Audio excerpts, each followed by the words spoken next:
So the only move that wins this endgame with the white pieces is the unbelievable.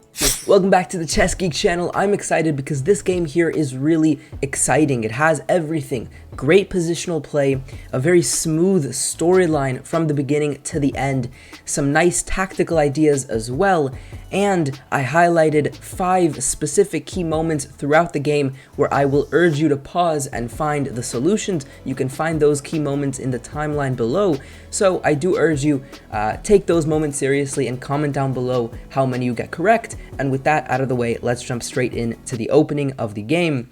We had the Sicilian defense with a6 and c4. White goes for this very typical bind here in the center where the light squares are what white is fighting for. So we had queen c7, knight c3, knight f6, bishop to d3. Both players very normally developing their pieces. And in this position, knight takes on d4 was played. A little bit more common and typical nowadays is to go for knight e5, trying to instead take the light square bishop, even though it doesn't look like such a strong bishop. When the position opens up, the two bishop advantage usually does give white a small edge, and so that would have been a little stronger. And here I already want to come to our first key moment. Suppose that black plays a random move, let's say b6. What is the idea that white has in this position if black were to ignore it by playing b6, for example? What move here already gives black a very bad position? What move already gives white a healthy advantage? Pause the video. The move is e5. And the idea is the knight cannot go forward. It doesn't have any clean places to go forward in this position, and therefore it has to retreat. Very sad, undeveloping, and after a move now like knight e4, the dark squares are coming under control, and white already has indeed a healthy advantage. So this is what white is playing for. So logically, black played bishop c5, stopping e5 because now we can just take on d4.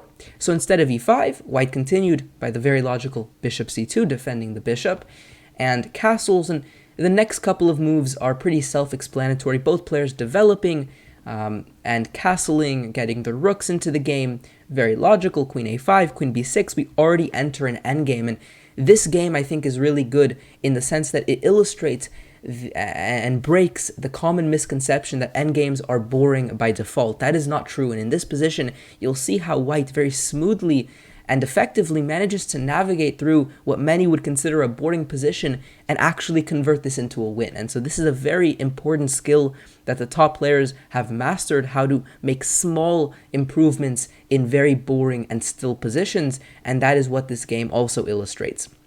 So first, f3. You can never go and start attacking if your pieces and pawns are not solidified first. So making this pawn structure here is a very smart way to begin. And after knight d7, a couple nice tactical ideas were relied on here with the move knight d5.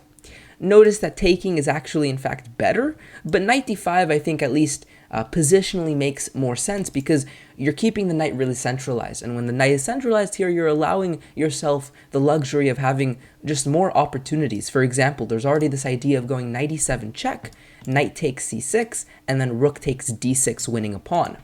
So for this reason, after knight d5, black took the knight. Notice you cannot really take with the pawn, by the way, because your bishop is trapped.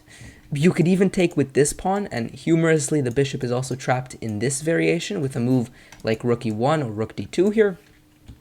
So going backwards, black decided to take like this.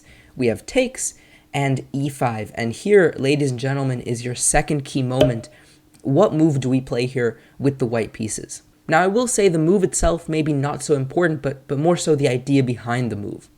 So pause the video if you need more time. The move here is b4.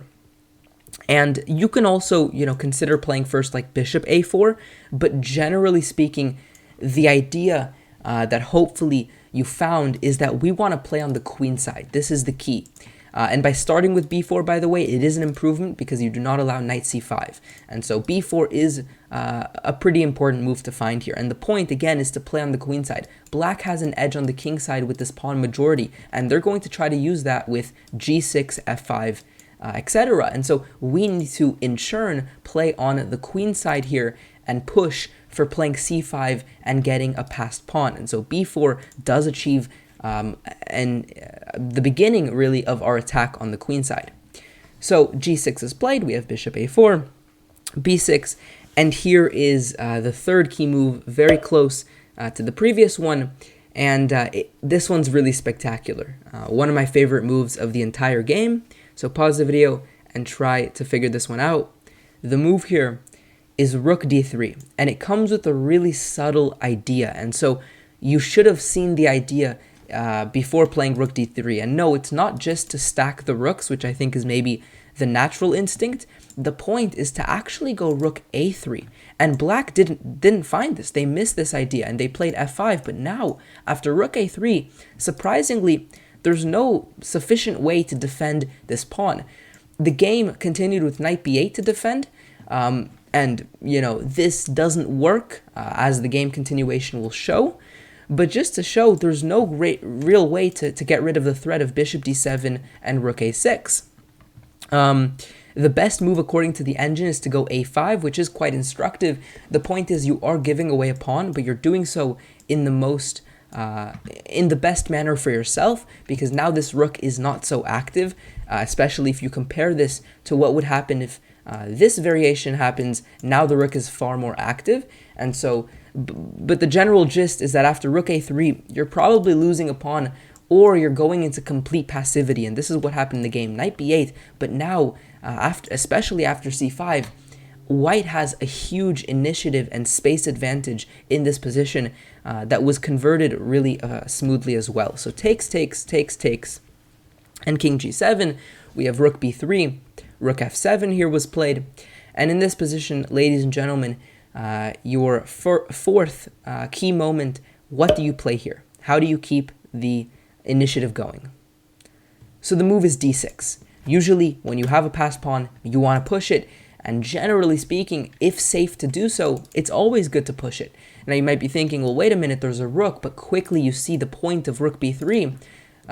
The knight would be hanging, of course, if you take.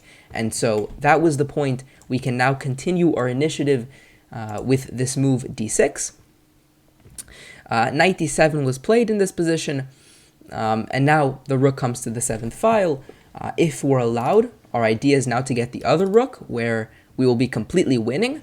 So they had to play the move knight to f8 here, but unfortunately, after this position, we already get the rook in anyways, and we're already winning. But you still have to be really precise, and you'll see that after takes, we take with the pawn, not the rook. That would actually allow a draw, because after the king moves, there's not a great way to continue. You take with the pawn, and this position, ladies and gentlemen, is the key moment. How do you convert this? There is only one move that wins here. So the only move that wins this endgame with the white pieces is the unbelievable bishop b3. And the point is incredible. Black is in zugzwang. None of their pieces can move anywhere. And, well, let's explore why. If the rook moves, notice we can just promote with check, and that would be winning. For example, rook a8, we promote and win.